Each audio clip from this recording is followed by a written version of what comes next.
Hey everybody, it's me, Casey, and today I want to tell you about MEPS. All right, friends, here we go. MEPS is the Military Entrance Processing Station. So regardless of what branch you're trying to go into, the Army, Navy, Marines, Coast Guard, Air Force, whichever one, you're going to have to go to a MEPS station, whichever one is closest to you. So you're going to get there a couple different ways. Either you can drive there yourself or your recruiter might take you. Some people take trains or a bus. However it happens, once you get there, these tips are really going to help you out. So I made a list for you guys. So let's get into it. So first thing that I think is really important is when you're going there, you are going to want to be professional. Remember, this is an interview. This is an interview for a government position, and you want to take it seriously. So when you go, that comes to the next tip, dress conservatively, okay? So I would really stay away from like booty shorts or stuff that's like super tight. And I would stay away from stuff that's like super graphic. Like you're not really going to want to have like say t-shirts or sweatshirts that have stuff that's like, shall we say, indecent, you know, like I don't know, if you have like some guy who's in a Speedo on the front of your t-shirt or some girl who's in a bikini, I just would stay away from that, you know. So like, you know, khakis, jeans are fine. You know, I wear just like a polo shirt and some khakis. You don't have to wear a suit, but a lot of people chose to wear like a nice button-down shirt and some pants. You know, you can wear tennis shoes, you can even wear sweatpants. Just make sure that like logos are fine, but just don't have graphics that are what people could consider offensive. So there you go with that. And when you're addressing the people at MEPS, because remember, even if it's just a building, usually these stations, the one I went to, upstate New York, it was not on a military base, but still, it was like a government building, but still, that is military property. You're technically, as soon as you get in there, you're stepping away from the civilian world, and you're going into the military world. So be polite to people. Yes, ma'am. No, ma'am. Yes, sir. Thank you, sir. Please, thank you. You know, sometimes people will be stressed out, the people who are working at MEPS. It's a stressful job. So even if you feel that somebody's maybe not being super nice to you, still be polite to them. And guess what? When you have a positive energy, that's going to help make things easier for you. And that will usually 9 times out of 10 help bring that person down to a nicer energy, to a less stressed out energy. So remember, this is an interview. That mindset will help you go a long way. So study for the ASVAB before you get there, at least a month before you get there. I really recommend that. You know, I've talked about this in my other videos. It's very important because your score in the ASVAB is going to help determine what jobs you're able to do and what jobs you're not eligible for. So if there's certain jobs that you have in mind, it doesn't matter what branch, that score is going to be very, very important. So try to get the best score you can. I recommend, you know, there are books that are available like on Amazon. There are tutorial videos on YouTube. There are practice tests you can take. I would make use of all that. Set aside some time to study every day and take some practice tests as well. Because ideally, when you sit down and take that computerized ASVAB test, it won't be your first time. That way you won't be as nervous, because a lot of the times those type of tests, they can be a little intimidating. So at least take at least 2 practice tests if you're able to. So the next thing, this is for most of you guys going to be an overnight trip. I know it was for me. The government's going to put you up at a hotel at no cost to you. You're going to be provided lunch and dinner the first day and breakfast and lunch the next day. So that's pretty cool. So obviously you're going to want to make sure that you take some deodorant, some shower stuff. Take a shower that night. You know, even if you take showers in the morning, I mean, you can do that, but you have to get up so early after that first night. Just take a shower at night, but you can shower in the morning if you want to, but just make sure you shower, because you're going to have to take all your clothes off except for your underwear the next day for like your physical exam. So I'll go into more of that a little later on. But yeah, you want to make sure you obviously take a change of underwear and, you know, change clothes for the next day. So that'll be very helpful. Also, take your phone charger, and I also recommend a portable charger because you're going to be doing a lot of sitting around waiting to get called in the different offices. So, if you like to be on your phone and stuff, it's good to have a portable charger so you can keep charged up. And, you can even bring a book or a magazine, but make sure it's not like, this might sound silly, but make sure it's not like, whatever you bring, make sure it's not pornographic or like what people would consider adult material. There's certain things you cannot bring to MEPS, all right? Don't bring any alcohol. Don't bring any drugs. Don't bring any weapons. So like no firearms. Not even like there was some guy who brought like a paintball gun. Don't bring that. So no Swiss Army knives, no pen knives, don't bring scissors. Don't even bring tweezers. Like if you want to do any grooming or stuff, do that before you go to MEPS. And no tobacco products, no like chewing tobacco. And of course, no drugs, right? Which leads me into my next tip. Let's say you're at a party, you smoke something, shit happens. You ate something and you didn't know that it had something in it. At the party, you ate some brownies and felt kind of funny. Call your recruiter up. You don't have to go into detail, but call your recruiter up and delay going to MEPS, because that leads me into my next thing. You will get a breathalyzer test, okay? At least once, probably twice, and you will get a drug test. So my suggestion is give yourself an extra month, like if you slipped up or say you haven't stopped smoking, whatever, get those drug tests that you can get from like CVS or Walgreens or something. Test yourself, and if you get 2 negative tests, you should be good to go. Usually you can even get those tests online, like on Amazon or something. Any drugstore should have them, but make sure you have 2 negative tests, and at least give yourself a month to get that stuff. And if you're a heavy smoker, or say like marijuana, you might need even longer.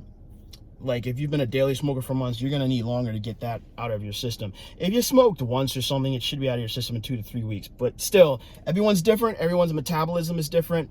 Because let me tell you something, if you fail that drug test, that's it. You're not gonna have another chance to get into the military. And those are, especially if it's your dream, you don't want to put that dream at risk. So please, don't bring any illegal stuff with you. Don't show up drunk. That night in the hotel, don't drink anything. And don't use cough syrup, because a lot of cough syrups have alcohol in it.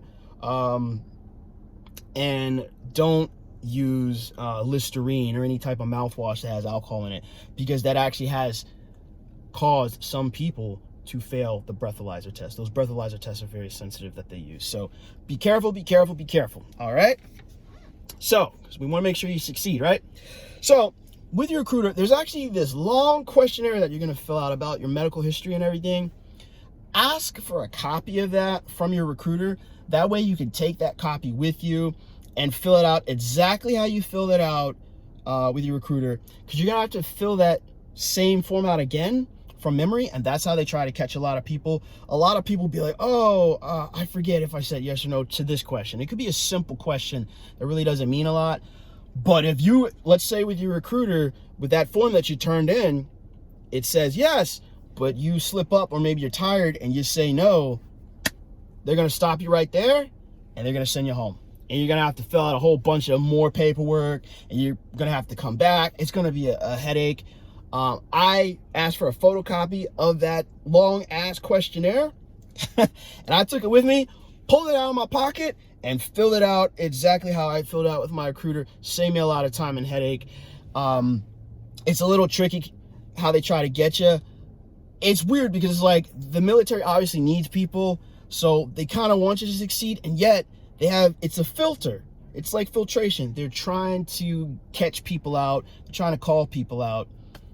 So just be very careful with that, And that comes also to my next point, medical issues, okay? There are a bunch of things that disqualify you right away, so you won't even show up, be able to go to MEPS. And unfortunately, that stuff's really not negotiable. But then there's a whole bunch of other medical things that you need a waiver for.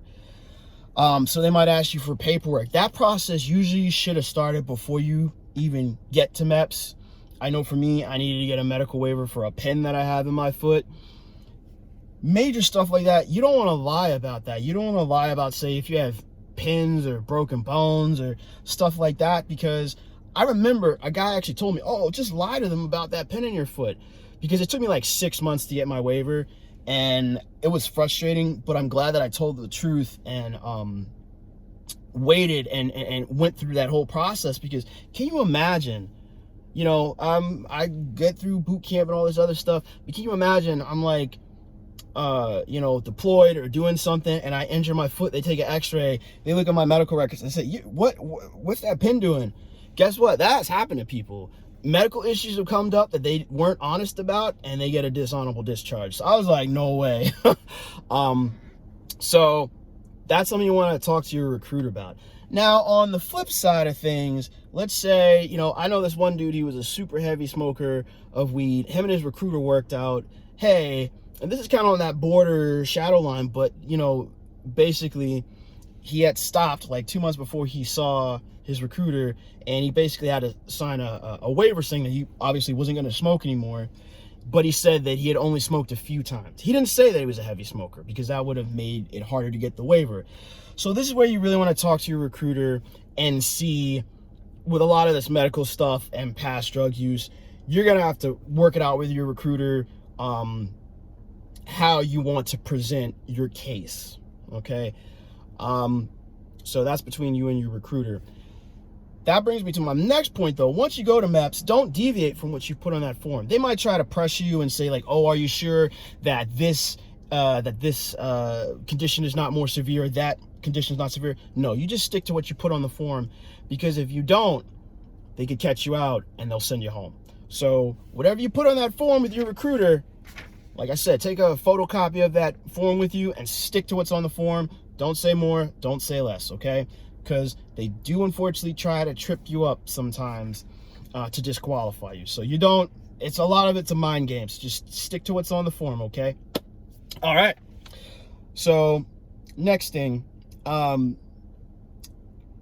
really, this is a really good one. Get a good night's sleep, okay? You want to get a good night's sleep, because you might take the ASVAB the first day, because remember, for most of you, it's going to be an overnight trip. It was an overnight trip for me.